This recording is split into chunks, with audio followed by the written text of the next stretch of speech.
بسم اللہ الرحمن الرحیم۔ قسط نمبر 846،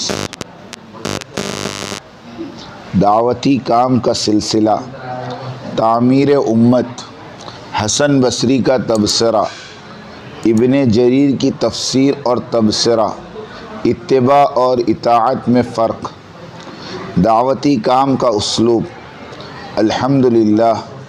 الحمدللہ وحدہ والصلاة والسلام علی من لا نبی بعدہ۔ دعوتی کام کا سلسلہ، ایمان اور دعوت ایمان سے حضور صلی اللہ علیہ وسلم کی نبوی زندگی کی ابتدا ہوئی اور لوگ آہستہ آہستہ حلقہ بگوش اسلام ہوتے رہے، اور جو بھی اسلام میں داخل ہوتا وہ اپنے نبی کے نقش قدم پر چلتا اور اپنے نبی کے شانہ بشانہ دعوت ایمان دیتا، اور اس دعوتی محنت کی وجہ سے تکالیف اور مشقتیں برداشت کرتا، اور اسی طرح اپنے ایمان اور یقین کی مضبوطی میں ترقی کرتا۔ لوگوں کی مخالفت کو جھیلنا، بھوک پیاس برداشت کرنا، یہاں تک کہ مار پٹائی بھی ہوا کرتی تھی، لیکن ان شدائد سے ایمان اور یقین میں ترقی ہی ہوتی رہتی، اور اس کی برکت سے وَإِنَّ اللَّهَ لَهَادِ الَّذِينَ آمَنُوا إِلَى صِرَاطٍ مُسْتَقِيمٍ، اور بے شک اللہ تعالیٰ ایمان والوں کو سیدھی راہ چلانے والا ہے۔ یعنی اللہ تعالیٰ ان بندوں کو دنیا میں نیکیوں کے راستے پر اور آخرت میں جنت کی طرف چلائیں گے، اور عقیدے کی ہدایت تو انہیں پہلے ہی سے مل چکی ہے کہ وہ مومن ہیں، اور تحصیل حاصل ناممکن ہے۔ تعمیر امت، پھر آہستہ آہستہ لوگ آتے گئے اور امت بنتی گئی۔ دعوتی محنت ہی امت پناہ بحال کرے گی اور یقین کامل عطا کرے گی، اس کے سوا دوسرے راستوں میں تفرق کے سوا کچھ نہیں۔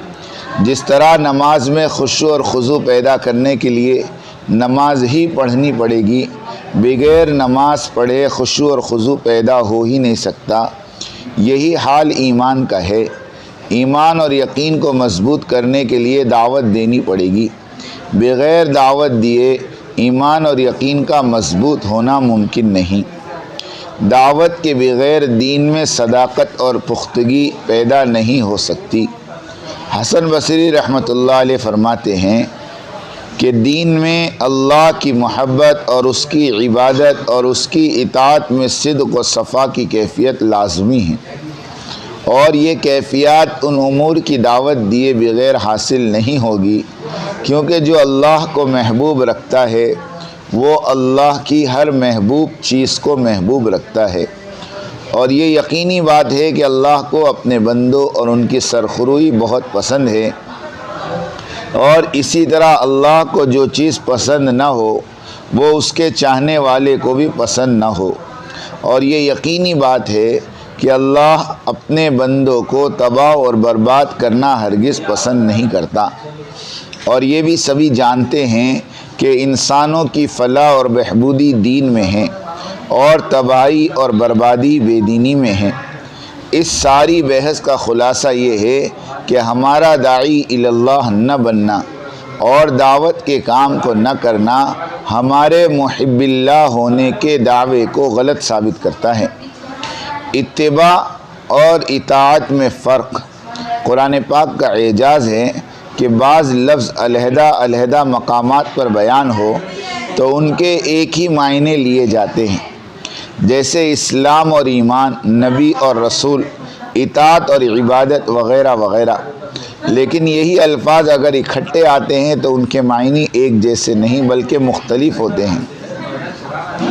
نمبر 1، اسلام اور ایمان، عام طور پر ان کا ایک ہی مفہوم مانا جاتا ہے، لیکن یہی الفاظ سورہ حجرات میں اکٹھے بیان ہوئے تو اسلام کے معنی کچھ اور ہے تو ایمان کا معنی کچھ اور۔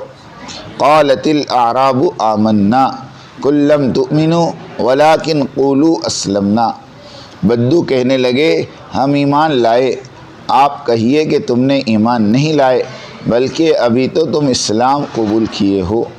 جس طرح آیت مذکورہ بالا میں اسلام اور ایمان کے علیحدہ علیحدہ معنی بیان کیے گئے، اسی طرح سے سورہ آل عمران میں حضرت یحییٰ کی نبوت اور حضرت عیسیٰ کی رسالت کے علیحدہ علیحدہ معنی بیان کیے گئے علیہم السلام۔ اب یہاں اتباع اور اطاعت کے مختلف مفہوم کی طرف اشارہ ہے۔ اللہ تعالیٰ کا ارشاد ہے قُلْ إِن كُنتُمْ تُحِبُّونَ اللَّهَ فَاتَّبِعُونِي يُحْبِبْكُمُ اللَّهُ۔ اے محمد صلی اللہ علیہ وسلم فرما دیجئے، اے مسلمانوں، اگر تم اللہ سے محبت کرتے ہو تو میری اتباع کرو، یعنی تم بھی دعوتی کام کرو جو میں کر رہا ہوں، تم بھی وہی کرو، اللہ بھی تم سے محبت کریں گے، اور اللہ جب محبت کریں گے تو تمہارے سارے گناہوں کو بخش دیں گے یا تمہیں توبہ کی توفیق عطا فرما دیں گے۔ اسی لیے کہا جاتا ہے کہ دعوتی کام ہر نکلنے والے کے پہلے قدم پر ہی گناہوں کو بخش دیا جاتا ہے۔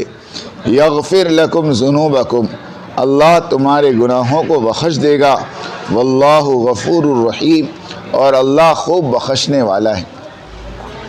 اتباع اور اطاعت فائدہ، رسول اکرم صلی اللہ علیہ وسلم کے کیے ہوئے کام کو کرنا اسے اتباع کہتے ہیں، اور رسول اکرم صلی اللہ علیہ وسلم کے کہے پر چلنا اسے اطاعت کہتے ہیں۔ رسول اکرم صلی اللہ علیہ وسلم کا کام دعوت اللہ ہے، اور جو کچھ رسول اکرم فرمائیں وہ شریعت ہے، اور اس پر عمل کرنے کو اطاعت کہتے ہیں۔ اگلی آیت میں اطاعت کی بابت جامع فیصلہ سنایا گیا، کہہ دیجئے اطاعت کرو اللہ اور رسول کی، اگر یہ منہ پھیر لیں تو بے شک اللہ کافروں سے محبت نہیں کرتا۔ داعی کا اتباع اور اطاعت میں فرق سمجھنا نہایت ضروری ہے۔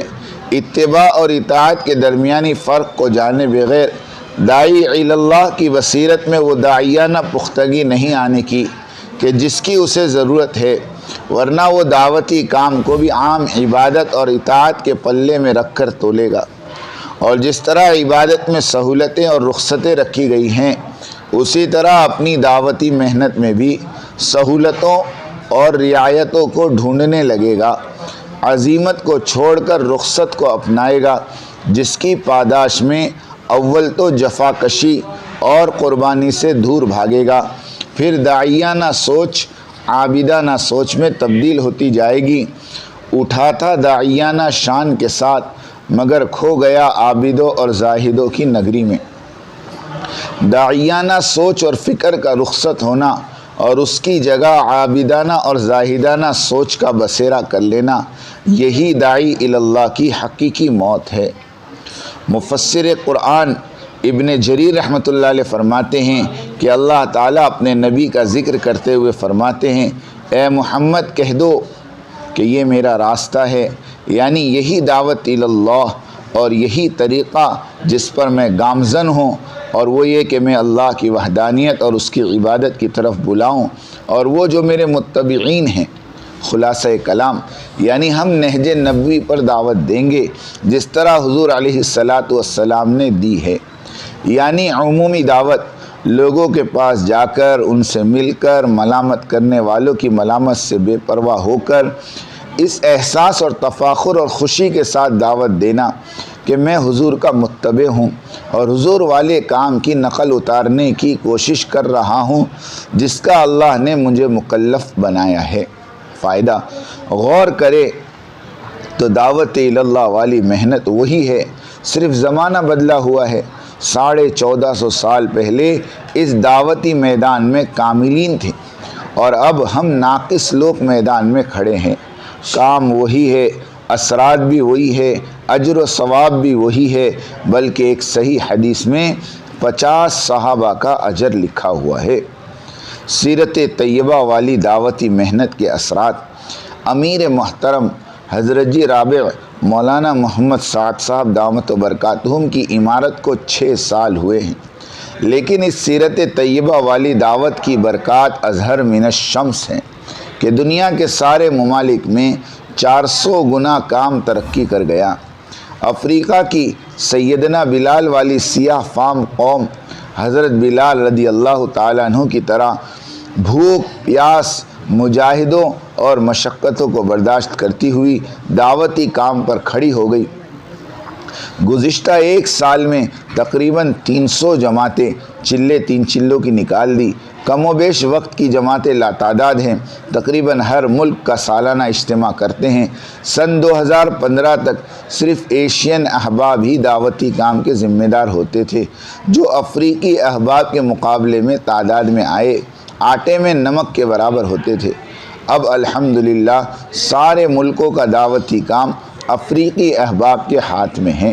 اسی طرح سے سارے بر اعظم کے ملکوں کا حال ہے۔ پاکستان میں پہلے صرف 2 درجن کے قریب شب جمعہ ہوا کرتی تھی، الحمدللہ اب 50 سے زائد جگہوں پر شب جمعہ ہوتی ہے۔ جو لوگ لکھتے اور کہتے ہیں کہ کام کا نقصان ہو رہا ہے، وہ بالکل غلط کہتے ہیں، اور کہنے والے وہ لوگ ہیں جو سنی سنائی خبروں پر یقین رکھتے ہیں، انہیں حقیقت سے دور کا بھی واسطہ نہیں۔ محبت کو سمجھنا ہو تو نا سے خود محبت کر، کنارے سے کبھی اندازہ طوفان نہیں ہوتا۔ گجرات انڈیا کا مشورہ۔ ابھی ضلع واری پرانوں کا مشورہ احمد آباد گجرات میں ہوا۔ 700-800 کا مجمع تھا۔ مرکز نظام الدین سے مفتی ریاست صاحب کے ساتھ جماعت آئی تھی۔ 20 نقد جماعتیں بنی۔ بڑا سہمائی مشورہ 18 ستمبر میں طے ہوا۔ اکابرین کے عشرے کی جماعت پہلے آ جائے گی تاکہ صوبے گجرات میں پھر کر کام کرے۔ 200 جماعتوں کے عزائم کیے ہیں احباب گجرات نے، اللہ آسان فرمائیں۔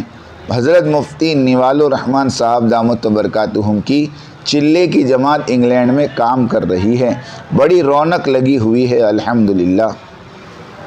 اللہ مفتی صاحب کا سایہ تا دیر سلامت رکھے۔ بزرگوں کے اسفار کی برکتیں ہوتی ہیں، قدر کر لیں۔ مجھ غریب کی صحت کے لیے بھی دعا فرمائیں۔ اللہ تعالیٰ سبھی پرانے اور نئے ساتھیوں کو آپس میں شیر و شکر بن کر دعوتی تقاضوں کو پورا کرنے کی سعادت مرحمت فرمائیں، اور ساری انسانیت کی عمومیت کے فیصلے فرمائیں۔ آمین وآخر دعوانا ان الحمدللہ رب العالمین۔ میری بات توجہ سننی پڑے گی، بہت توجہ سننی پڑے گی۔ تم بات کو غلط مطلب نکالو گے اپنے ذہن سے، اور میرے ذہن میں جو مطلب ہے اس پہ غور نہیں کرو گے۔ یہ بڑی مصیبت ہے زمانے میں۔ بجائے جو میں چاہتا ہوں اس طرف توجہ کرنے کے، اپنے دماغ میں جو کچھ لیے بیٹھے ہو اس کو غلط رخ پر لے جاؤ گے۔ سنو غور سے۔ بات کو سمجھنے کے لیے سب سے پہلے آدمی اپنے ذہن کو اور اپنے برتن کو اعتراض اور تردد اور اشکال سے خالی کرے، اس لیے کہ اگر کسی بات کو بھی مفہوم مخالف اور کسی بات کو بھی کسی دوسرے عمل کی تردید یا اس کی تنقیص یا اس کی افادیت کو کم سمجھنے کے سوء ظن کے ساتھ سنا گیا، نفع کی باتوں سے نقصان ہونا یقینی ہے۔ اس لیے سب سے پہلے ہم اس کی نیت کریں، پوری بات سنیں گے، آگے پوری بات نقل کریں گے۔ آدھی سننا یہ بھی دین دعوت کے لیے ناقص، اور آدھی بات کا نقل کرنا یہ تو بڑے فساد کا ذریعہ ہے۔ اس لیے بہت توجہ کے ساتھ بات سننی ہے۔ اور اگر آپ نے ابھی تک ہمارا چینل سبسکرائب نہیں کیا تو فوراً سبسکرائب کیجئے، ساتھ ہی بیل آئیکن پر کلک کریں تاکہ مزید آنے والی ویڈیو ہیں وہ آپ کو وقت پر ملتی رہیں۔